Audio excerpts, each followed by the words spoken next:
Hello. आप कैसे हैं? आखिरी बार हम कनेक्शन लॉस कर दिए थे। चलो कोई बात नहीं, इसी आदत लग जाएगी क्योंकि ये फिर से हो सकता है। तो आखिरी बार हम कहाँ थे? मैं बता रहा था कि मैं एस हूँ। स्पेस।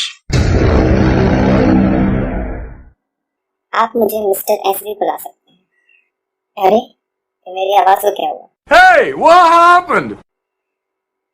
अच्छा, रुकिए, मैं एक बार ठीक करता हूँ। अच्छा, अब अरे नहीं, फिर से नहीं। ओके, तो ये तुम्हें अच्छा लगा? ठीक है, मैं ये रख लेता हूँ। चलिए फिर, कोई म्यूजिक भी चाहिए? चलिए रुकिए, मैं अपनी लिस्ट में देखता हूँ। ठीक है, ये वाला कैसा लगा? चलो फिर आगे बढ़ते हैं। तो मैं कह रहा था, जैसा कि तुम मुझे देख सकते हो कि मैं थोड़ा बड़ा हुआ हूँ। अरे तुम देख कैसे सकते हो? मैं तो स्पेस, डार्क ब्लैंक स्पेस, जिसे कोई नहीं देख सकता। लेकिन हाँ, मैं ज़रूर बड़ा, क्योंकि यूनिवर्स के साथ स्पेस भी समय के हिसाब से बढ़ता है। तो तुम्हें यूनिवर्स और स्पेस में अंतर तो पता ही होगा। हाँ, बस स्पेलिंग का फर्क है।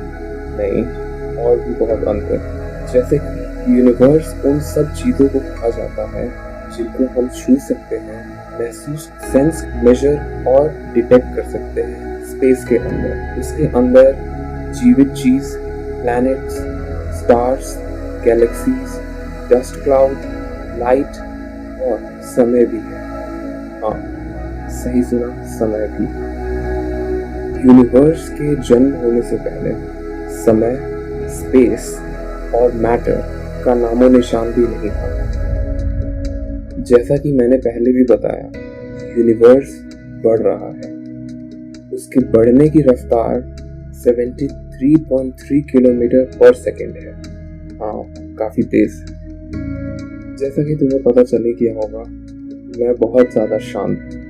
हाँ, क्योंकि मैं स्पेस बहुत शांत होता है। साउंड मतलब आवाज को एक जगह से दूसरे जगह मूव करने के लिए कोई ना कोई मीडियम चाहिए होता है, और स्पेस में कोई एटमॉस्फेयर नहीं है। ये जो स्टार्स के बीच में ब्लास्ट, फ्यूजन, ये सब की आवाज स्पेस में है, कुछ भी नहीं है। सब कुछ शांत होता है, कंप्लीट साइलेंट। इसीलिए तो कहा जाता है जो दुनिया में एटमॉस्फेयर है उन्हीं में आवाज होती है, जैसे कि अर्थ और बाकी अदर प्लैनेट्स। हर जगह आवाज होती है क्योंकि उनके पास खुद का एटमॉस्फेयर है। लेकिन स्पेस का कोई एटमॉस्फेयर नहीं, जिसकी वजह से वो पूरी तरह से साइलेंट होता है। तो ये जो हमें फिल्मों में देखने को मिलता है कि स्पेस में इतनी आवाज़ें हैं, ब्लास्ट होते हैं, तो उनकी कितनी ज़्यादा आवाज़ आती है।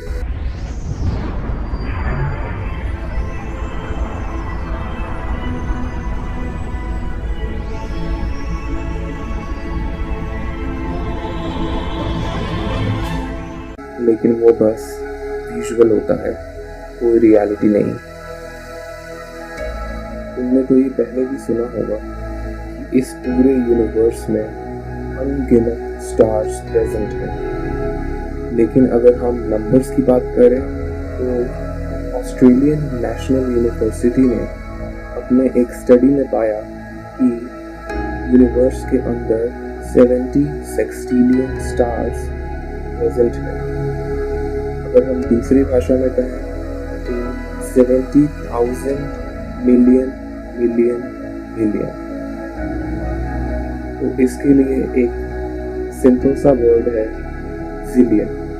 बेसिकली जिलियन का मतलब है अनकाउंटेबल, मतलब अनगिनत। तो आप स्टार्स को काउंट नहीं कर सकते क्योंकि वो काउंटलेस है। हर सेकेंड स्टार जन्म लेता है। हाँ, ये लेकिन अभी के लिए ये नहीं। और करीबन 4,800 स्टार हर एक सेकेंड में जन्म लेते हैं। तो इसके हिसाब से 400 मिलियन स्टार हर एक दिन जन्म लेते हैं।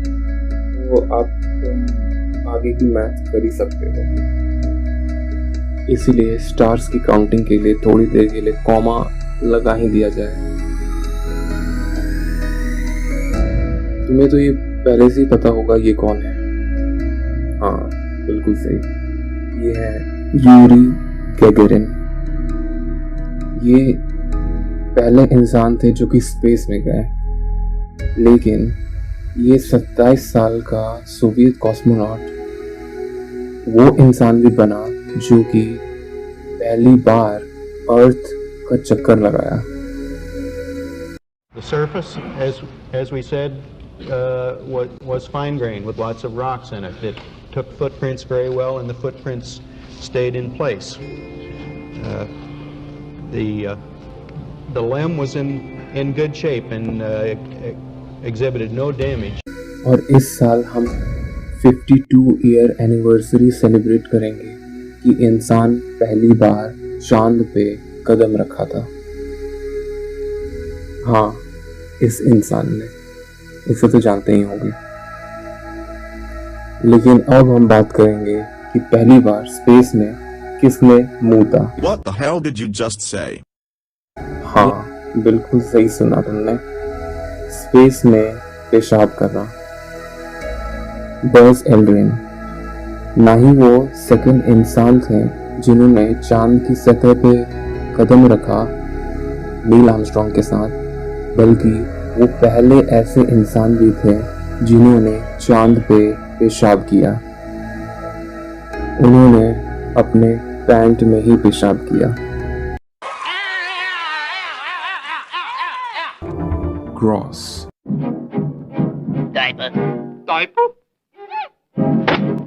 हाँ बिल्कुल, उन्होंने डायपर पहना हुआ था।